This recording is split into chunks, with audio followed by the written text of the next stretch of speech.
think good philanthropy, for one, is you operate with the organizations that you trust. I think people do a solid job of that.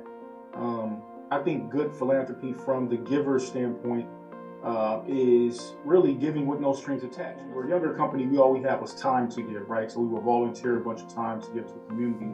Most recently, the donation of 100,000 is our way of saying we've moved into a different space in our life where now we have the ability to help folks through providing finances. So I didn't understand the work of Faces. I didn't understand the depth of Kevin and Tyrone, and the elders kept telling me you need to connect with them, and I'm like, nah, I'm cool. Like, they're capitalists, they're working on what they're working on. You know, I'm community, right? But this is a learning environment with a village that's offering me feedback, and I'm getting feedback that's helping me to.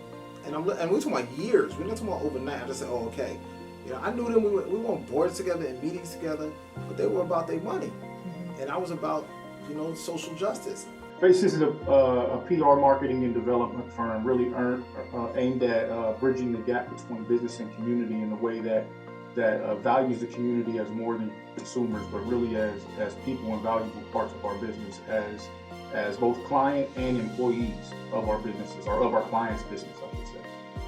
Tyrone didn't do nothing different than Tyrone's been doing for the last 38 years, right? But it opened me up to see him in a different light. As we give to folks, our business will begin to grow as a result of us being involved with the community in ways that other business won't get involved with the community until they reach a pinnacle. All right, now we can go back and start to give back to the community. We said, well, we'll start by giving to the community all we can. So we have been engaged with Faces International for years. You know, before the pandemic, before the new normal, they were working with us in our DEI initiative then. Since then, we've stepped up that work quite a bit and folded into our overall strategic plan for the organization.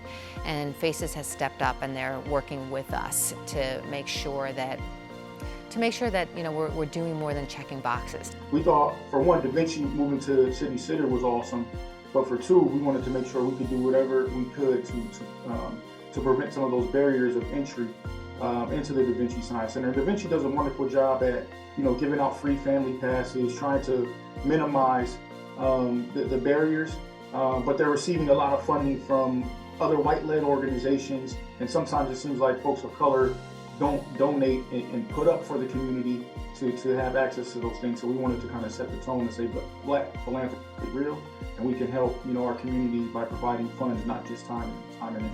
You know, our mission is to bring science to life and lives to science, but not everyone believes that they are scientists when we're all scientists. So part of the challenge is really getting community members to see themselves in this building. You know, they see themselves at Dorney Park, they see themselves in other places, but they don't necessarily think they belong in a science center. Once they come through our doors, they realize that this is a fantastic place to be, and absolutely everyone's a scientist. Families can participate in learning together, and there's nothing better than that, right? Than being able to learn something with your family, being able to explore and remain curious. Because one thing I can guarantee is that if we had given it to a basketball program, everybody would go see that basketball program, right? Everyone would expect that, because that's what we celebrate in our inner cities is athletic, you know, prowess, athletic success. Rarely do we celebrate as much as we should the academic success or the academic fun that's to be had when you actually engage in it, right? So we'll go play a pickup game, we'll go watch a summer league, but then when it comes to the equivalent of a pickup game, which is going to a science center because it's not mandatory, but taking a family to a science center, we don't go with the same clip. I think over the years, we've always been true to our word, right? We've always remained committed to creating this ecosystem. We've always been committed to really moving our community forward, as diverse as it may be. We've always committed to making sure we support those who typically get left behind, because we understand that we're only as strong as our weakest link.